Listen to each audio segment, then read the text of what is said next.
जय हिंद एवरीवन। आज हम लोग पढ़ेंगे पहला टॉपिक ज्योग्राफी का यूनिवर्स चैप्टर है, उसके बारे में पढ़ेंगे। बहुत ही इंटरेस्टिंग और क्यूरियोसिटी से भरा हुआ चैप्टर है। शुरू करते हैं। हम लोग सभी को एक बार फिर से जय हिंद है। शुरू करते हम लोग का यूनिवर्स जो है कई तरह के फिजिकल मैटर और कई तरह के सेलेस्टियल बॉडी से बना हुआ है। डिफरेंट प्लैनेट्स है, आप जैसा कि देख रहे हैं, स्टार है, प्लैनेट है, मून है, एस्ट्रॉइड, कॉमेट है, नेबुला है जो स्टार नर्सरी कहा जाता है, जहां स्टार्स नए स्टार्स जन्म लेते हैं, स्टार क्लस्टर है, ढेर सारे स्टार्स का जमघट है, बहुत सारी गैलेक्सीज हैं, बिलियंस ऑफ गैलेक्सीज है। पल्सर है जो न्यूट्रॉन स्टार है, जो इलेक्ट्रोमैग्नेटिक रेडिएशन को एमिट करती है, सेंटर ऑफ द गैलेक्सी में सीआर 82 में पाया जाता है। क्वासार है जो मैसिव बहुत ही जबरदस्त मैसिव वाला आपको ब्लैक होल पाया जाता है। फिर ब्लैक होल्स है, डार्क मैटर है जो भरा पड़ा है आपको पूरे यूनिवर्स में, जो हम लोग स्टडी ऑफ यूनिवर्स को बोलते हैं कॉस्मोलॉजी। बहुत ही इंटरेस्टिंग टॉपिक है। सबसे पहले शुरुआत करते हैं गैलेक्सीज, जो billion of star, dust, light, दो तमाम तरह की गैसेज और hundred of billions of galaxies से भरा पड़ा है, बना है हमारा गैलेक्सी। आप जो ये इमेज देख रहे हैं ये हम लोग का गैलेक्सी है। हमारे गैलेक्सी का क्या नाम है? मिल्की वे या आकाशगंगा है। आप देख सकते हैं चूंकि दूधिया कलर का दिखता है इसीलिए हम लोग कहते हैं इसे आकाशगंगा। तो ये हमारा मिल्की वे है। और जो नियरेस्ट, जो एक और गैलेक्सी है जो मिल्की वे के सबसे नियरेस्ट है, वो है एंड्रोमेडा। देखिए कितना खूबसूरत दिख रहा है एंड्रोमेडा। ये है आपको हमारा सबसे नियरेस्ट गैलेक्सी है। तो साइंटिस्ट का ये कहना है कि कई कुछ बिलियन साल बाद मिल्की वे और एंड्रोमेडा का कोलिजन होगा और एक नया कॉन्सेप्ट डेवलप होगा मिल्कोमेडा का, मिल्की वे और एंड्रोमेडा का। तो ये कोलिजन हो सकता है क्योंकि दोनों एक दूसरे के पास आते जा रहे हैं। चलिए, जॉर्ज लेमेटर के द्वारा दिया गया ये थ्योरी, जो चूंकि यूनिवर्स के बनने का कई सिद्धांत है, जिसमें से मल्टीवर्स थ्योरी है, दुनिया भर के सिद्धांत है, लेकिन जो बिग बैंग थ्योरी को हम लोग को पढ़ाया गया है, जॉर्ज लेमेटर के द्वारा दिया गया था बिग बैंग थ्योरी। इसमें क्या था? एक गॉड पार्टिकल जो हाई एनर्जी को होल्ड करता था, होने वाले एक्सप्लोजन की वजह से डस्ट, गैस, दुनिया भर की जो पार्टिकल्स थे वो यूनिवर्स में डीप स्पेस में फैलते चले गए, और जब वो फैले जहां पे रुके वो वहां पर एक्यूमुलेट होकर के सेलेस्टियल बॉडी, आज कहा जाए तो स्टार है, प्लैनेट है, एस्टेरॉयड है, कॉमेट है, जो भी सेलेस्टियल बॉडी है वो बनता है। तो चूंकि बिग बैंग हमें ज्यादातर सवालों के जवाब देता है, इसीलिए वाइडली एक्सेप्टेड थ्योरी माना जाता है कि एक एक्सप्लोजन होने की वजह से ये पूरा यूनिवर्स क्रिएट हुआ है। चले, बहुत बढ़िया। चले आगे चलते हैं। देखा जाए कि ये कहा गया कि भैया देखो, पूरे यूनिवर्स में कॉस्मिक माइक्रोवेव बैकग्राउंड रेडिएशन जो फैला पड़ा है उसको पता कैसे लगाया जाए। तो अमेरिका ने भेजा, नासा ने भेजा एक एक्सप्लोरर को भेजा था, कोब कॉस्मिक बैकग्राउंड एक्सप्लोरर को, और दूसरा भेजा था WMAP Wilkinson micro anisotropy probe. ये इन्होंने माइक्रोवेव रेडिएशन जो है, microwave background, cosmic microwave radiation background को कोब ने पकड़ा, फिर WMAP ने, अलग से प्लैंक ने। देखो होता क्या है, आप लोगों ने डॉपलर इफेक्ट के बारे में पढ़ रखा है, उसी से मिलता जुलता है। एक उदाहरण से समझाते हैं, रेड शिफ्ट फेनोमेनन। कोई भी सेलेस्टियल बॉडी का कलर अगर धीरे धीरे फेड होना शुरू हो जाए तो इसका मतलब ये है कि वो या तो दूर जा रहा है, और इसको इनडायरेक्टली ये समझा जाए कि गैलेक्सी और विस्तार कर रहा है। इसका सिंपल सा थ्योरी ये है कि भाई कोई टॉर्च अगर लाइट आपकी तरफ जलाता है अंधेरा जगह में तो आपको लाइट दिखेगी, लेकिन वही टॉर्च अगर उस बंदे ने लेकर के दूर चला जाता है तो वो कलर का जो लाइट है वो कलर फेड होना शुरू हो जाता है। तो जो विब्योर वाला आर है, समझ रहे हैं, वो बाकियों के मुकाबले उसकी एनर्जी थोड़ा ये होती है, कम होती है। तो वहां पे क्या होगा कि जो कलर होगा वो फेड होना शुरू हो जाएगा। रेड शिफ्ट फेनोमेनन में यही होता है कि कोई भी सेलेस्टियल बॉडी, कहते हैं कि कोई स्टार ही क्यों ना, वो स्टार का जब जो लाइट का जो कलर है वो लाइट जब फेड होना शुरू हो जाए, उसका शिफ्ट होना शुरू हो जाए, तो समझिए कि वो और दूर जा रहा है, वो और फैलता जा रहा है। तो इस तरह की जो कॉस्मिक वेव रेडिएशन जो मौजूद है अंतरिक्ष में, वो किस तरह से काम करती है, उसकी मौजूदगी कितनी है से लेकर के बहुत सारी बातों के लिए ये दो प्रोब और एक एक्सप्लोरर को भेजा गया था डीप स्पेस में। आइए आगे चलते हैं। स्टार्स क्या है? ये हॉट बर्निंग गैसेस हैं जो अपनी लाइटें खुद आपको अपनी लाइट खुद इमिट करती हैं। जैसे हमारे सोलर सिस्टम का सन है, न्यूक्लियर फ्यूजन, हाइड्रोजन हीलियम के न्यूक्लियर फ्यूजन की वजह से वो इमिट करता है, हीट और लाइट को इमिट करता है, और उससे आप देखते हैं कि आपको भी फायदा होता है अर्थ पे, तो क्या है सन, क्या है, एक स्टार है हमारे सोलर सिस्टम का। इसी तरह बिलियंस ऑफ स्टार हैं।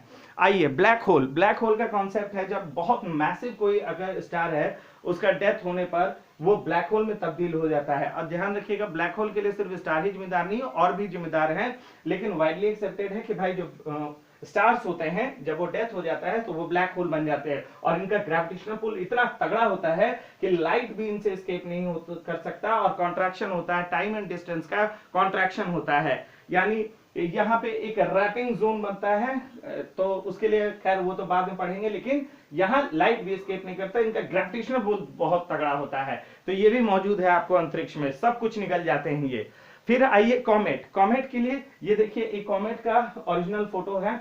ये कॉमेट क्या है, frozen gas, water molecules, ice से बना होता है, डस्ट, आइस, इन चीजों से बना होता है ये आपको कॉमेट। और ये कॉमेट के एक सन, जो सन होता है वो कॉमेट का पाथ किस तरह होता है, हाइपरबोलिक पाथ होता है। हाइपरबोलिक यानी सन का स्लिंग शॉट मारते हुए, यू टर्न होते हुए ठीक निकल जाता है, तो इसको बोलते हैं guest of our solar system बोलते हैं, जो आपको हमारे सन का स्लिंग शॉट मारते हुए सीधा हमारे सोलर सिस्टम से बाहर निकल जाता है कॉमेट। तो इसका बेहतरीन उदाहरण है आपको हर एक 76 ईयर्स पे, कई जगह पे 75 दिया है मित्रों, ध्यान रखिएगा 76 ईयर्स पर हेलीज कॉमेट आपको हमें दिखाई देता है, हमारे सोलर सिस्टम में प्रवेश करता है, सन का स्लिंग शॉट मारते हुए फिर हमारे सोलर सिस्टम से बाहर निकल जाएगा कॉमेट। फिर आइए कॉन्स्टेलेशन, ये देखिए जो अलग अलग जो एस्ट्रोनॉमर्स हैं उन्होंने 88 नोन कॉन्स्टेलेशंस को खोज लिया है, जो एक पैटर्न को फॉर्म करते हैं, देख रहे हैं, वर्गो है, लियो है, हेड हाइड्रा है, कैंसर है, इस तरह से ये पैटर्न को हम लोग भी ना अपने बचपन में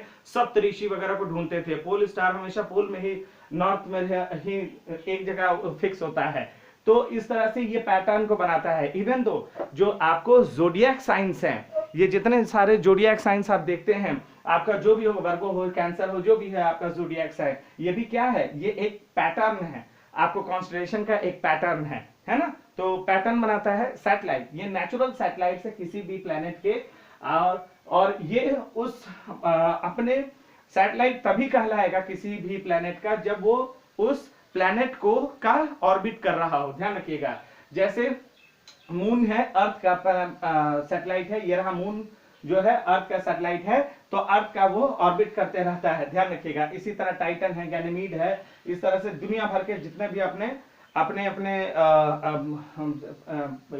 प्लेनेट के ये सारे नेचुरल सैटेलाइट्स हैं, और उसके ग्रेविटेशनल पुल से भी खींचे रहते हैं।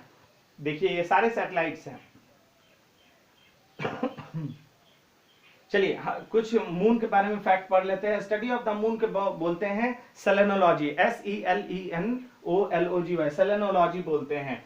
मून के बारे में पढ़े तो इसका डायमीटर 3476, एवरेज डिस्टेंस है 3,84,000 बोला जाता है, 365 रोटेशन टाइम है, देखिएगा 27 डेज है, अपने एक्सिस पे घूमने का रिवॉल्यूशन टाइम है 27 डेज है, और मून लाइट को अर्थ तक पहुंचने में 1.3 सेकेंड लगता है। इसी पे जब नील आर्मस्ट्रांग उतरे थे, बज एल्ड्रिन उतरे, तो उन लोगों ने क्या कहा, first step of a man, a small step of a man and a giant leap for mankind, इन्होंने ही कहा था, ये मून का हिस्सा है। सोलर सिस्टम के बारे में पढ़ते हैं। देखिए सोलर सिस्टम जो है, सन है, 8 प्लैनेट्स है, फिर सैटेलाइट्स है, thousands of small heavenly bodies हैं, जिसमें कि एस्ट्रॉइड है, एस्ट्रॉइड बेल्ट, ये देखिए एस्ट्रॉइड बेल्ट है, कॉमेट्स हैं, इस तरह मीटियोर्स हैं जो आपको आते रहते हैं, ठीक है, ये बाहर से आ रहे हैं, तो ये तो आपको कॉमेट हो गए।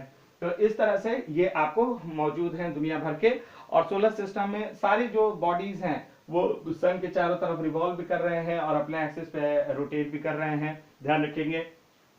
चलिए, और इसमें एक बात याद रखिएगा कि अगर आपको सीक्वेंस में लगाना होगा अपने प्लैनेटरी सिस्टम को, प्लैनेट्स कौन किसके बाद आता है, तो उसके लिए ध्यान रखिएगा, my very efficient mother just serve us nuts, या जो भी आपको वियर्ड तरीका मिलता हो आप जरूर लगाएं। इससे क्या है कि कई जगह पे क्वेश्चन पूछा जाता है, सीक्वेंशियल ऑर्डर में क्वेश्चन पूछता है कि कौन सा प्लेनेट एक के बाद एक आता है, तो my very efficient, my M पकड़िए initial Mercury, my very very V पकड़िए वीनस, एफिशिएंट ई पकड़िए Earth, my very efficient mother, mother को पकड़िए एम, मार्स, इस तरह से my very efficient mother just serve us nuts. तो ये आपको एक तरीका है। सन के बारे में देखें तो आप देख सकते हैं कि जो सन का जो स्ट्रक्चर है, एनाटॉमी है, उसके तरह क्रोमोस्फेयर ठीक ऊपर वाला पार्ट है, फिर उसके बाद सन स्पॉट, डार्क स्पॉट्स, इस तरह से यहाँ पर फोटोस्फेयर ठीक है, अंदर वाले पार्ट कोरोना ऊपर, यहाँ सन फ्लेयर्स निकलते हैं जो काफी नुकसान पहुंचाता है। एवरेज डिस्टेंस अर्थ से, देखिए आप ये सारा चीज फैक्चुअल है, ध्यान रखिएगा। सन से अर्थ तक सनलाइट जो है अर्थ तक पहुंचने में 8 मिनट के समय लेता है। कई जगह 8 मिनट 4 सेकंड लिखा है, कई जगह 8 मिनट 14 सेकंड लिखा है। ध्यान रखिएगा कि 8 मिनट कम से कम लगता है सन से आपको अर्थ तक सनलाइट को आने में। चलिए, एस्ट्रॉइड और प्लैनेटॉइड्स जो हैं ये इस तरह से दिखते हैं। ये 40-50 किलोमीटर तक भी बड़े हो सकते हैं और ये आपको रिवॉल्व करते हैं सन के, और इनका जो मेजर बेल्ट होता है मार्स और जुपिटर के बीच में है। चूंकि इनकी साइज इतनी बड़ी होती है कि इन्हें माइनर प्लैनेट्स भी कहा जाता है। आप देखिए, ये रहा जुपिटर और मार्स के बीचों बीच ये मार्स वाला बेल्ट है, इसके बीचों बीच ये इतना पाए जाते हैं, आपको ध्यान दीजिएगा। आइए, मीटियोर और मीटियोराइट्स, ये करीबन 1 मीटर से 2 मीटर तक भी हो सकते हैं, उससे छोटे ही होते हैं, बहुत बड़े नहीं होते हैं। मीटियोर्स को शूटिंग स्टार भी कहा जाता है। जब आप लोगों ने देखा होगा जनरली कि आसमान में एक भागता हुआ, तेजी से बड़ा चमकता हुआ कुछ चीज भागता हुआ दिखता है, मतलब रात में, तो वो क्या है, शूटिंग स्टार है, उसको शूटिंग स्टार बोलते हैं, मीटियोर बोलते हैं। ये अर्थ तक आता है। ये मीटियोर बनता कैसे है, एस्ट्रॉइड के आपस में कोलिजन की वजह से ये छोटे छोटे टुकड़े बनते हैं, और अर्थ के एटमॉस्फेयर में आने की वजह से और अर्थ पे लैंड करने की वजह से मीटियोराइट, हालांकि ज्यादातर मीटियोराइट क्या होते हैं, जल जाते हैं, क्योंकि अर्थ के एटमॉस्फेयर में आने के बाद घर्षण से जल जाते हैं, लेकिन कुछ जो धरती लैंड कर जाते हैं उनको हम मीटियोराइट कहते हैं। ये निकल आयरन से इनका ज्यादातर बना होता है, सिलिकेट मटेरियल से ज्यादा बना होते हैं। आप देखिए इनका इमेज देखें आपने देखा होगा कुछ इस तरह से आसमान में ये दिखते हैं, कई जल जाते हैं, कई आ जाते हैं नीचे तक। क्लासिफिकेशन ऑफ प्लैनेट्स देखिए, inner planet Mercury, Venus, Earth, Mars, outer planet Jupiter, Saturn, Uranus, Neptune. Inner planet terrestrial और रॉकी प्लैनेट होते हैं जहां आप उतर सकते हैं, लेकिन जो आउटर प्लैनेट है वो जोवियन और गैसियस है, वो गैस जायंट्स है, वहां डेंसर गैसेस भरे पड़े हैं। दूसरी तरफ inner planet nearer to the sun है, लेकिन outer planet far away from the sun है ना। डॉर्क प्लैनेट क्या है, इंटरनेशनल एस्ट्रोनॉमिकल यूनियन ने कहा कि भैया ये एक सेलेस्टियल बॉडी है जो ऑर्बिट करते हैं सन का, है ना, ये ऑर्बिट करते हैं सन का, और इनका शेप जो है ग्रेविटेशनल फोर्सेस से कंट्रोल रहता है। तमाम तरह की ग्रेविटेशनल फोर्सेस जो नियरर सन हो सकता है, नियरेस्ट स्टार हो सकता है, या कोई बगल का प्लैनेट हो सकता है उसके, और तो वहां पे जो कंट्रोल्ड जो ग्रेविटेशनल पुल है उसकी वजह से उनका शेप को कंट्रोल रहता है। लेकिन ये शर्त होनी चाहिए कि अगर डार्क प्लैनेट है तो समझिएगा वो अपने नेबर को जरूर परेशान करेगा। प्लूटो को क्यों निकाला गया, प्लूटो को इसलिए निकाला गया क्योंकि वो नेपच्यून का जो ऑर्बिट था उसको 2 बार कट क्रॉस करता था, 2 बार काटता था, इस कारण से उसको डार्क प्लैनेट की संज्ञा दे दी गई। डार्क प्लैनेट अपना ऑर्बिट होगा, वो किसी भी बगल वाले प्लैनेट का या किसी भी और का वो रास्ता नहीं काटना चाहिए, ठीक है। अगर वो एक इंडिपेंडेंट प्लैनेट होगा तो वो काटेगा नहीं किसी का रास्ता। डार्क प्लैनेट किसी का ऑर्बिट काट सकता है, ध्यान रखिएगा। प्लूटो, सीरीज, एरिस, इस तरह से। चलिए, मरकरी है, क्लोजेस्ट प्लैनेट है आपको, सन के सबसे क्लोजेस्ट प्लैनेट है। अच्छा, यहाँ मीटियोर इंपैक्ट बहुत दिखता है क्योंकि यहाँ पे गिरते रहते हैं मीटियोर्स। रोमन गॉड के नाम पर पड़ा है मरकरी, रोमन गॉड के नाम पर पड़ा है। कॉमर्स, ट्रैवल और थाइवरी के गॉड थे। ग्रीक हर्मीज जो मैसेंजर टू द गॉड्स हैं उनके नाम पर मरकरी का नाम पड़ा है। मून इनके पास नहीं है, एक भी नेचुरल सैटेलाइट इनके पास नहीं है। ये ऑर्बिट करते हैं सन का 88 डेज में, अपने एक्सिस पे 59 डेज में। तो अच्छा, इसके बाद आइए वीनस, इनको ब्राइटेस्ट स्टार भी कहा जाता है, मॉर्निंग एंड इवनिंग स्टार भी कहा जाता है। डीप पॉइजनस क्लाउड्स और CO2 के ट्रैप होने की वजह से ये इतना तेज गर्म होता है कि ये चमकता है बहुत तेज, तो इसे हम लोग ब्राइटेस्ट प्लैनेट भी कहते हैं। इनके पास मून नहीं है, ये अपने एक्सिस पर 243 डेज लगाते हैं ऑर्बिट करने में सन को, यानी सन के रिवॉल्यूशन करने में 224 डेज और 17 आवर्स का टाइम लेते हैं।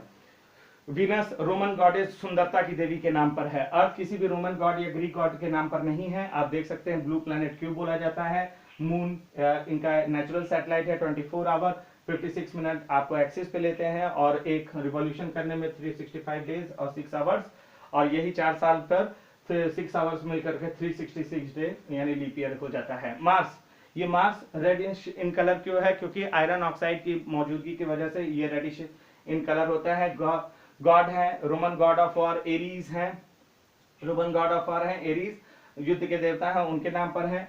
इनके पास दो फोबोस डिमोस नाम के दो नेचुरल सैटेलाइट हैं, अपने एक्सिस पर 24 आवर 37 मिनट पे घूम जाते हैं और जो सन के चारों तरफ घूमने में 687 डेज लेते हैं। ठीक इसी तरह से जुपिटर लार्जेस्ट प्लैनेट है, जुपिटर, ठीक है, और ये गैसियस जायंट है। इसके बाद ये भी ग्रीक गॉड्स के नाम पर है, इनका भी नाम पढ़ा है। अच्छा, इनके पास 63 नंबर ऑफ मून्स है। ध्यान रखिएगा मून्स की तादाद बढ़ती रहती है, क्योंकि जैसे जैसे वैज्ञानिक सर्च करते जाते हैं वो ऐड करते जाते हैं। अभी तक मून तादाद 63 के आसपास है। अच्छा, इसके बाद तो ये अपने एक्सिस पे 9 घंटे 9 आवर 55 मिनट्स में एक्सिस पे घूम जाता है। सन का ऑर्बिट करने में 11.86 ईयर्स लेता है। बाबा satellite second largest planet in the solar system और फेमस है। यहाँ पे भेजा गया था इनके बारे में जानकारी करने के लिए, कैसिनी को भेजा गया था। फिर बाद में चल करके पहले वॉयेजर को भेजा गया 1980 में, फिर बाद में चल करके कैसिनी को भेजा गया था। काफी जानकारियां, महत्वपूर्ण जानकारी दिया। नंबर ऑफ मून 60, मैं फिर से कह रहा हूँ मून की तादाद जैसे जैसे वैज्ञानिक सर्च करेंगे जोड़ते जाएंगे, लेकिन अभी तक मून में 60 है और इनके नंबर ऑफ मून 60 के आसपास अपने एक्सिस पर 10 आवर 39 मिनट्स में घूम जाते हैं। यूरेनस, यूरेनस को जितने भी प्लैनेट्स हैं उसमें सबसे पहली बार जो सर्च किया गया था किसी ग्रह को, तो वो यूरेनस था, ध्यान रखिएगा। अच्छा, यूरेनस जो है अपने एक्सिस पे 17 आवर 14 मिनट्स पर और सन के चक्कर काटने में 84 ईयर्स, 27 मून है इनके पास यूरेनस से। हाँ, और ध्यान रखिएगा कि हल्का हल्का ये ग्रीनिश इसलिए दिखता है क्योंकि मीथेन की मौजूदगी होती है यूरेनस पे, मैसिव। नेपच्यून को देखिए 8 प्लैनेट है, ठीक, और इसके नेपच्यून का 13 मून्स है, करीब करीब टर्न अपने एक्सिस पर 16 आवर 7 मिनट पे घूम जाता है। ऑर्बिट करने में 165 इयर्स का समय लेता है। चलिए कुछ और फैक्ट को देख लेते हैं। मरकरी है, फास्टेस्ट रिवॉल्यूशन टाइम है, आप देखे होंगे। No satellite, no atmosphere, extreme weather है। रोमन गॉड ऑफ कॉमर्स पर है, वीनस है। अर्थ की ट्विन भी बोली जाती है, जुड़वा बहन अर्थ की बोली जाती है क्योंकि ऑलमोस्ट सिमिलर सा वातावरण भी है। अच्छा, साथ में ब्राइटेस्ट प्लैनेट है, मॉर्निंग और इवनिंग स्टार बोला जाता है, रोमन गॉडेस ऑफ ब्यूटी। ठीक, अर्थ है, ब्लू प्लैनेट है, 1 सैटेलाइट है। मून आप भी जानते हैं, मार्स है, क्योंकि यहाँ पे आयरन ऑक्साइड मिलता है 3 टाइम्स। यहाँ एक माउंटेन है निक्स ओलंपिया, जो अर्थ के 3 गुना ऊंचा माउंटेन है, ध्यान रखिएगा, निक्स ओलंपिया मार्स पर। फोबोस डिमोस 2 सैटेलाइट है, रोमन गॉड ऑफ वॉर है। जुपिटर है, 63 सैटेलाइट है। गैनीमीड न सिर्फ जुपिटर का सबसे बड़ा सैटेलाइट है बल्कि पूरे सोलर सिस्टम में सैटेलाइट्स जितने भी सैटेलाइट है उसमें भी बड़ा है। Callisto second Roman king of God पर है। सैटर्न में सेकंड लार्जेस्ट प्लैनेट है, ओनली प्लैनेट विथ रिंग, एक ही प्लैनेट है जिसके पास रिंग है। टोटल 62 सैटेलाइट है। टाइटन जिसमें सबसे बड़ा है। टाइटन वो है जहां पे अर्थ लाइक एटमॉस्फेयर मौजूद है, गॉड ऑफ एग्रीकल्चर के नाम पे पड़ा है। यूरेनस इसी तरह ग्रीन प्लैनेट क्यों? क्योंकि मीथेन गैस की मौजूदगी है।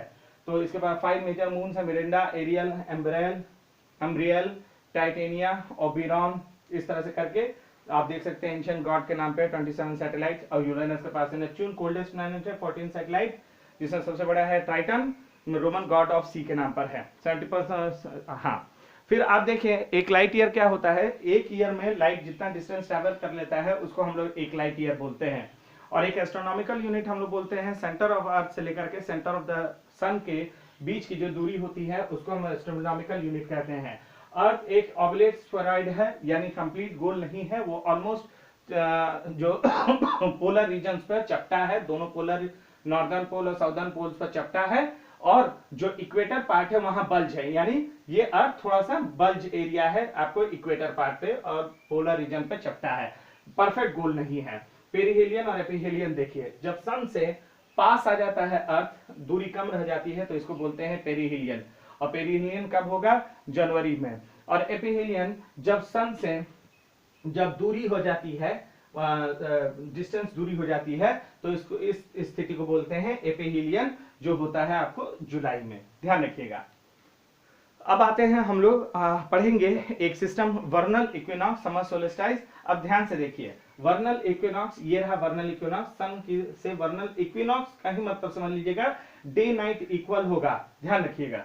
तो वर्नल इक्विनॉक्स हम लोग जब भी पढ़ेंगे, कभी भी अर्थ के बारे में पढ़ेंगे तो नॉर्दर्न हेमिस्फीयर के ही कंसर्न में पढ़ेंगे।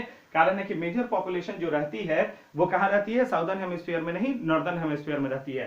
तो ध्यान दीजिएगा कि जब वर्नल इक्विनॉक्स होगा 21 मार्च को, तो डे एंड नाइट क्या होगा, इक्वल। ये ठीक है, सन नॉर्दर्न हेमिस्फीयर का पोजीशन ऊपर है और day and night equal length होगा और स्टार्ट होगा स्प्रिंग का। क्यों? क्योंकि अभी ये विंटर से इधर आया है, ध्यान दीजिएगा, और ये अर्थ अब धीरे धीरे इधर ट्रेवल करेगा, तो स्प्रिंग यानी धीरे धीरे अब गर्मी आते जाएगा। Getting my point? धीरे धीरे अब ये बढ़ते जा रहा है। तो जैसे जैसे ये ट्रेवल करते हुए यहाँ आएगा तो ये समर सॉलिस्टाइस होगा। ध्यान दीजिएगा, यानी नॉर्दर्न जो हेमिस्फीयर है वो सन के ठीक सामने पड़ गया। तो ये 20 या 21 जून के आसपास को होता है। लॉन्गेस्ट डे होगा, छोटी रातें होंगी लेकिन लंबे दिन होंगे, और साथ में marking the start of the summer, यानी क्या हो गया, नॉर्दर्न प्लेन चूंकि एकदम सामने पड़ गया और जैसे जैसे यहाँ भी ट्रैवल करते जाएगा ऑर्बिट पर, तो नॉर्दर्न हेमिस्फीयर सन के एकदम सामने चेहरा रहेगा, तो गर्मी बहुत प्रचंड पड़ेगी, तो वो समर सॉलिस्टाइस होता है। अब जब अर्थ यहाँ आ गया फिर से इक्विनॉक्स पोजीशन पे, ऑटमनल इक्विनॉक्स पोजीशन पे आ गया, जो 33 सितंबर के आसपास होता है, फिर से डे एंड नाइट इक्वल होगा, है ना, लेकिन marking the start of the autumn. क्यों? क्योंकि नॉर्दर्न जो हेमिस्फीयर, अब ध्यान दीजिएगा, ये इस तरह है, यानी जब ये जैसे जैसे आगे बढ़ेगा नॉर्दर्न हेमिस्फीयर दूर जाते जाएगा तो क्या होगा, ठंडा बढ़ते जाएगा क्योंकि सन से दूरी बढ़ते जा रहा है, तो फिर यहाँ पे ऑटम आना शुरू हो जाता है। जब ये विंटर सॉलिस्टाइस पे पहुंच जाएगा तो shortest day of the year, यानी दिन छोटा होगा, रात लंबा होगा, और यहाँ पे क्या होता है, the start of the winter, यानी कंप्लीटली जो नॉर्दर्न हेमिस्फीयर है वो सन से एकदम से दूर हो गया, तो अब ये विंटर है। और ये फिर अब यहाँ पहुंचा तो स्प्रिंग आ गया, फिर यहाँ पहुंचा तो धीरे धीरे गर्मी आ गया, यहाँ पहुंचा तो गर्मी गर्मी गर्मी अभी चलता, फिर यहाँ आने के बाद फिर से जाड़ा आना शुरू हो गया। इस तरह से ये पोजीशन आपका सन के कंपैरिजन में आपको इक्विनॉक्स, सैटेलाइट, सॉलिस्टाइस चलते रहता है। इसे पॉज करके पढ़ सकते हैं हम। चलें अर्थ के बारे में पढ़ते हैं। अर्थ का जो इंटीरियर है उसमें कई लेयर्स होते हैं। क्रस्ट, ऊपर वाला पार्ट क्रस्ट, क्रस्ट के ऊपर लिथोस्फीयर होता है जिसपर मिट्टी वगैरह होता है जो हम लोग जिस पे खड़े होते हैं। अंदर का पार्ट है ये मेंटल, उसके ठीक अंदर आउटर कोर, अंदर का इनर कोर, और ऊपर जो फैला है ये जो एनवेलप है यानी जो ढका हुआ है ये तो एटमॉस्फेयर है। अब देखते हैं जो क्रस्ट है उसका जो अपर पार्ट है, जो क्रस्ट है यानी थोड़ा सा अंदर चलिए लिथोस्फीयर के थोड़ा नीचे, तो ये क्रस्ट का जो अपर पार्ट है वो किससे बना है, सिलिकॉन एल्युमिनियम से, और जो क्रस्ट का लोअर पार्ट है वो किससे बना है, सिलिकॉन और मैग्नीशियम से, और जो आउटर कोर का जो आउटर पार्ट है, कोर जो है, कोर का जो आउटर पार्ट है वो क्या है, निकल और आयरन। अर्थ का रोटेशन से क्या होता है, जो अर्थ रोटेट करता है अपने एक्सिस पर, इमेजिनरी एक्सिस, क्योंकि माना गया है, तो अपने एक्सिस पे जब घूमता है वेस्ट टू ईस्ट, है ना, तो क्या होता है उनमें, इससे हम लोग का डे एंड नाइट होता है, क्योंकि एक अपने एक्सिस पे 24 घंटे में घूम जाता है तो डे एंड नाइट होता है। और साथ में टाइड, टाइड यानी क्योंकि मून के ग्रेविटेशनल पुल की वजह से कभी कभी टाइड्स आते हैं। रिवॉल्यूशन, अर्थ का रिवॉल्यूशन सन के चारों तरफ चक्कर काटने से क्या होता है, उससे होता है चेंजेस ऑफ द सीजन। अभी हम लोगों ने थोड़ी देर पहले पढ़ा था इक्विनॉक्स और सॉलिस्टाइस, पिछले स्लाइड पे चले जाइएगा, तो वो सन के चारों तरफ घूमने से होता है। चलिए आगे चलते हैं। ये कुछ फैक्ट्स हैं जिनको ध्यान रखिएगा, याद रखिएगा कि कौन से प्लैनेट को, कौन से इसको सैटेलाइट को क्या बोला जाता है, ये पूछता है आपके एग्जाम में, इसको याद रखिएगा जरूर से इस चीज को। अच्छा, हमारे मैथोलॉजिकल टेक्स्ट में भी याद रखिएगा, हनुमान चालीसा में दिया हुआ युग सहस्त्र योजन पर भानु लिलियो ताहि मधुर फल जानू, ये सेगमेंट देने का मतलब ये था कि देखिए धर्म में भी आपको यूनिवर्स के बारे में, कॉस्मोलॉजी के बारे में बहुत कुछ दिया है। ध्यान रखिएगा, आप जब इस मेथड से इसको लगाइएगा तो आपको जो किलोमीटर पता चलेगा, तो अर्थ से जो सन की दूरी है वो एग्जैक्ट आता है। नासा ने कहा कि जो ये बताया गया है हनुमान चालीसा में, इस श्लोक में, वो एरर 1% से भी कम है, एग्जैक्ट सन से अर्थ की दूरी है। आप जरा सोच लीजिए, उस समय भी लोग ने इतना प्राचीन लोगों ने भी, इतने पुराने लोगों ने भी जब लिखा था ये श्लोक, तो उनको कैसे मालूम था एग्जैक्ट दूरी। ऋग्वेद में भी अर्थ के ऑब्लेट स्फेरॉइड के बारे में उन्होंने लिखा, मांडुक्य, मार्कंडेय पुराण में भी अर्थ के फ्लैटेंड एट द पोल्स के बारे में कैसे लिखा है उन्होंने, फिर इसके बारे में भी, यानी कहीं ना कहीं कॉस्मोलॉजी के बारे में हमारे धर्म ग्रंथों में पूरा लिखा गया है। हमारे धर्म ग्रंथों में साइंस को पूरे जगह दी गई है, विज्ञान को पूरा जगह दिया गया है, जरूरी है उनको पढ़ने का। आइए नेक्स्ट है, ये ISS है, इंटरनेशनल स्पेस स्टेशन है, ये हम लोग की आंखें हैं और ये पूरी तरह से वॉच नजर रखता है हमारे अर्थ और डीप स्पेस में। ये हबल टेलीस्कोप है, जिसकी वजह से आप ये कहें कि डीप स्पेस में अगर हम लोग की आंखें अगर कोई है तो ये हबल है, जो डीप स्पेस की फोटोग्राफी इमेज खींच करके भेजता है और जिसकी जानकारियां हम लोग लेते रहते हैं। तो इस तरह से हम लोगों ने यूनिवर्स चैप्टर को पढ़ा। बहुत सारी छोटी बड़ी फैक्ट है जो इतना इंटरेस्टिंग है यूनिवर्स में कि आप जितना पढ़ोगे उतना ही आपको मजा आएगा। यहाँ पे आपके एग्जाम से रिलेटेड सारे क्वेश्चंस को हमने कवर करने का पूरा प्रयास किया है।